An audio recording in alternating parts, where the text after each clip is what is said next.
James, and welcome to the Money Man. Good to see you back. Good morning, Kevin. It's always a privilege and an honor to be in your company. Goeiemorgen, hoe gaan dit? Baie goed, dankie. James, let's start on a sad note. We're just chatting about James Small again. You were at the funeral. What was that like?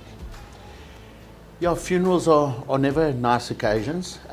Sadly enough, it's sometimes the only time that you reunite with old friends, family, and teammates. But yeah, it was a sad occasion. Very well put together funeral. Yeah. Some nice speakers, specifically doing eulogies for James. But the sad part is obviously his departure at such a young age and leaving behind two young kids. Yeah, of course. And it was heart-wrenching to watch them on Saturday as the flag bearers when they ran out onto the field. Two beautiful kids. Yeah. And Darren Scott was MC. How was that? Yeah, no, Darren is interesting as he always is. Yeah. You know, overall, everybody presented the life and the death of James in a respectable and dignified manner. Yeah, absolutely. And how was what was it like seeing 95? That's a little while. Yeah, look, it's always interesting to see old teammates. Yeah. And as I said, you know, at times you're quite taken aback. You know, we all have different DNA and genetics and aging. Are you trying to tiptoe around? I've said I've aged gracefully. No, but yeah, you know, obviously we all getting older. We were certainly all getting older, and but it's always nice to see the guys. You know, there wasn't really much interaction amongst the guys, but yeah, we went there as a unified front. There was a lot of guys that were no show, which was very disappointing. And yeah, you know, I suppose in life and in death, that's when you see who are the people that walk the road from start to finish with you. Yeah, for sure. Yeah. But also, you know, I'm also one of those. I've been in similar situations where people have passed in my life, and I just couldn't attend. My rugby coach, for example, in Canada, who was like a father figure to me, and I just couldn't get to the funeral. I mean, it's a long way to go. And look, I think funerals. I mean, I've also been guilty of being a bit inconsistent in attending funerals. Yeah. But, look, they're not nice to go to, are they? No, certainly not. I mean, you know, I'd rather go to a wedding, to be quite honest with you, or a birthday celebration. No, that's where we differ. But no, look, funerals are not nice. And obviously, like I say, you know, when it comes to the end, then you see the people that held you in regard or had some sort of respect for you. Obviously, they're mitigating factors, as you've pointed out. But you know, as long as you're cognizant and you acknowledge people in life and death, you know, and you know, certainly we can't also like everybody and attend everything and people please everyone. Yeah, well, it was nice to see. It was nice to see the people that were there from what we saw on Supersport and whatnot. Look, certainly it was nice, Kevin. What was nice to me, it was all the generations of James's life, all the teams that he played and represented, a representation and a speech by Sia Khaleesi on behalf of the Springboks and the incumbent Springbok rugby players.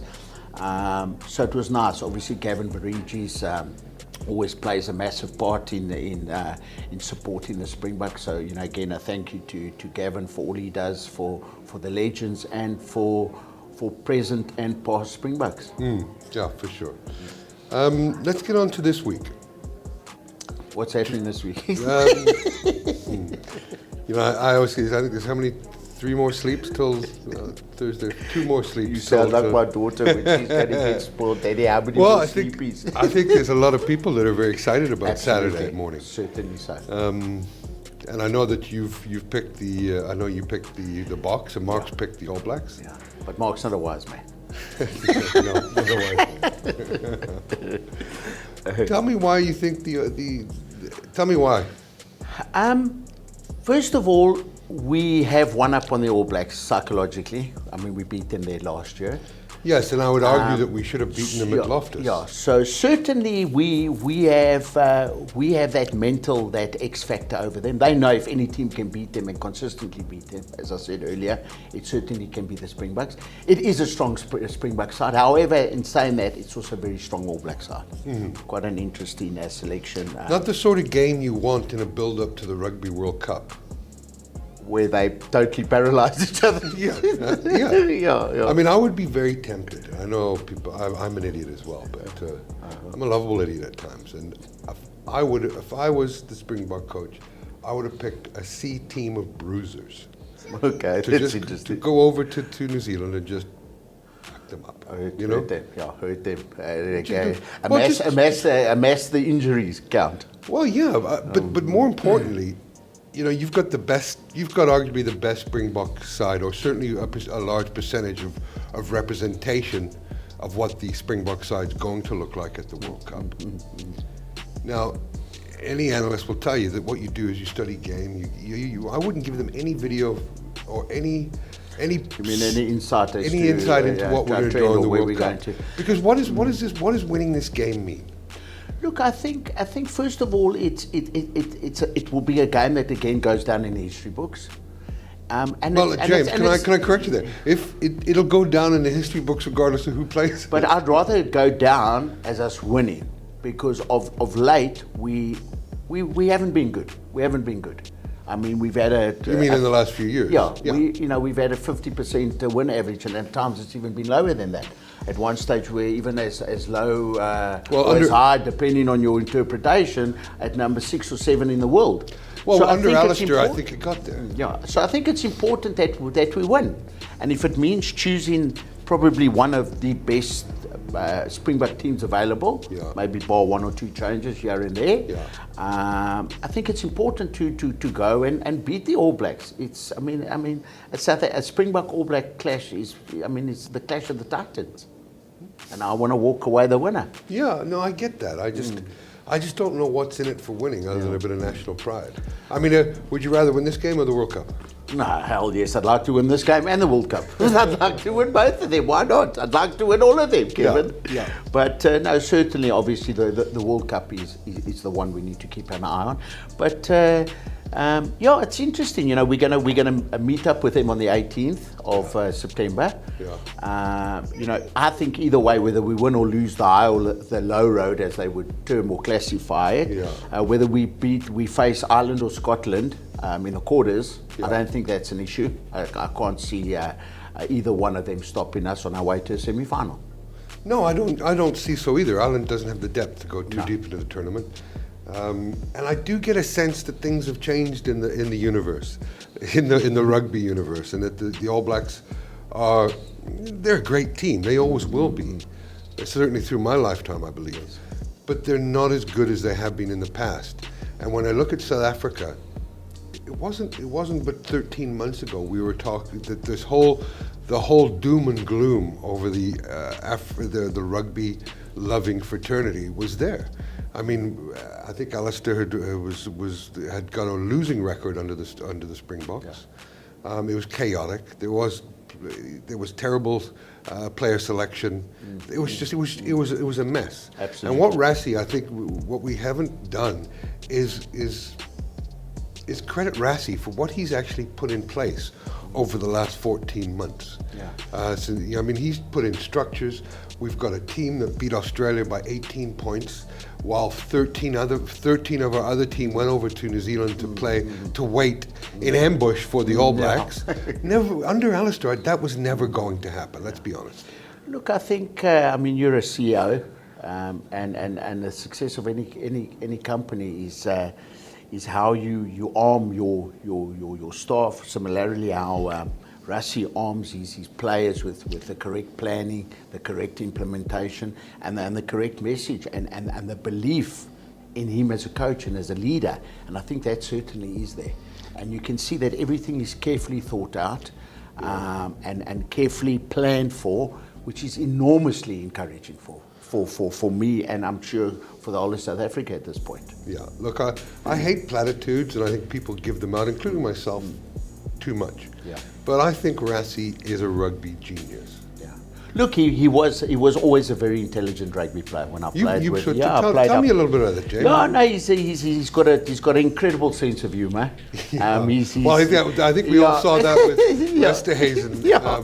Look, he's very sure. He's got a sharp wit about him, and he's. I mean, even when he was playing for the Cheetahs, he was already participating in the video analysis, and even like decades ago when the game was still semi-professional, even amateur, I would classify those.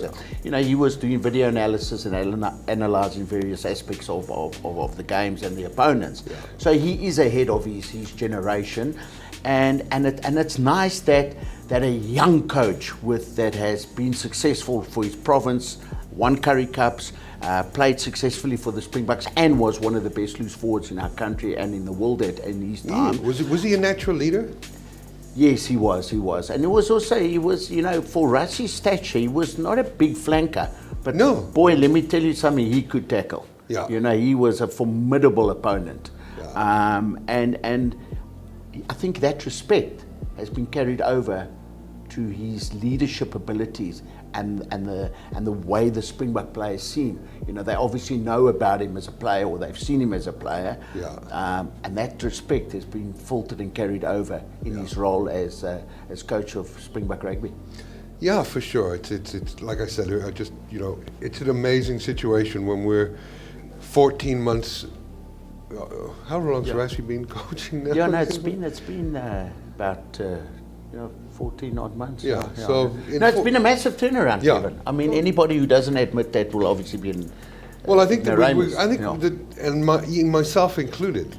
Going into the World Cup, and people ask me if I'm going to go to the World Cup, and yes, because Wales have got the best team they've ever had. Yes, I think South Africa's got a very, very good team and a very good chance of winning the World Cup.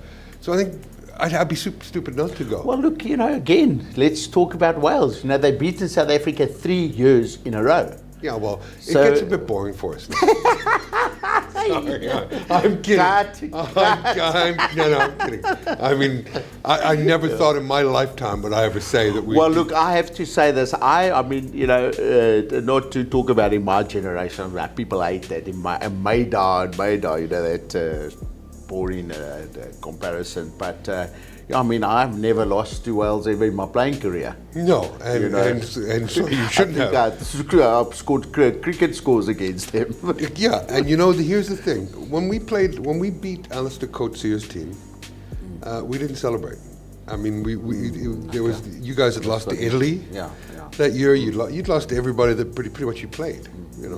And so I remember that we were almost embarrassed. I remember speaking to some of the apologising for the victory. Yeah, because that was the state that South African rugby was in and was heading towards. It was only, you guys managed to find rock bottom and then take out the pickaxes and dig a little deeper. Yeah. So last year when we beat you, we did celebrate because it was Rassie's team and it was a bloody good win. 100%. Well, look, in saying all of that, it certainly seems that there's a renewed respect coming back for the Springboks. For sure. The respect we had even before coming back from isolation, which is many years ago, but that invincibility factor seemed to be spoken about again in New Zealand with this upcoming weekend's test match, which is positive. I'm liking it and I'm happy about it. So I suppose you're wondering who I'm going to pick. Shock me, please, Mr. Ferguson. The bookies have New Zealand favoured by 10 and a half. It's optimistic. Are those New Zealand bookies? Well, those are the world bookies. Okay, those are South African bookies. They're the global bookies. Put in the Mickey. No, I know you are. But Yeah. And 10 and a half is too many. Yeah, I think so. Under the Richie McCaw days, he was a tremendous captain, and I think the Boks can beat them on Saturday. I think so. I mean, I have to be eternally optimistic. I mean, after you don't have to be. It's the nature of you. I have to be. Well, thank you very much. But John, I want South Africa to win. I want us to go there, and I want us to beat the All Blacks. Yeah. You know, I want us to change our fortunes. I want to change the dynamics of the country. You know, when we're all winning and we're all happy, then we thrive as a country and as a community and as individuals. Look, the workplace cooler is a much nicer place to be on a Monday. 100%. You know, it's when always the Boks nice when win. you're winning, because then I phone a guy on a Monday and he's happy to do business with me. So yeah, look, I think 10 points is a bit much. Maybe a penalty, a try, converted try, if at all. But I'm going, as I said earlier, I'm going with the Springboks by a very small margin of 2 to 3 points. Yeah, my bet is going to be 2,000 rand with the Springboks taking plus 10.5, meaning that they get 10.5 points. They're not going to lose by 11 or more. No. So to me, but I think the Boks can win. I'm going to pick the Boks to win by 1 point. Oh wow, there we go. Interesting. And take the handicap on that. Okay, well that's certainly going to get the public speaking. Well, most of them know I don't have a clue what I'm talking about, so, you know. Highly unlikely. But I'm not sitting on the fence. That's okay. Now, well, that's encouraging. That's certainly encouraging. And the next game. Yes. This is where I think you guys have been smoking too much peyote, because you guys have both picked Australia or New Zealand. Argentina. Argentina. Well, why wouldn't you? Why wouldn't you? You've got a team that's played a super competition together. I'll tell you why after you stop talking. They've been consistently good. They were very unlucky. However you create your own luck, they could have beaten the All Blacks, albeit a second string team, so taking nothing away from them. Yeah. But they've been consistently good, and they have had a consistent team selection. Yeah. And the Australians are not good. The Australians, there's statistics on the table that they've only won 28% of their last couple of test matches. Well, I think it's over 14 games that they haven't. Sorry, James. I'll tell you why Australia won't lose this game. One, I think that last week's game against the All Blacks for Argentina was their sort of moment to carpe diem, seize the day. Okay. And they didn't do it. And I don't think they left much out on the field. Mm-hmm. Now, for them to get on a plane and have to come and play Australia, who's rested a lot of their guys, it wasn't the best team that played the Springboks, but it was a good team. Yeah. And it's shorter to fly from South Africa than it is Buenos Aires to thing. So there's a lot going for Australia this week. And the one thing the Aussies don't do, and is fear the Argentina. They've never feared them as a rugby playing nation.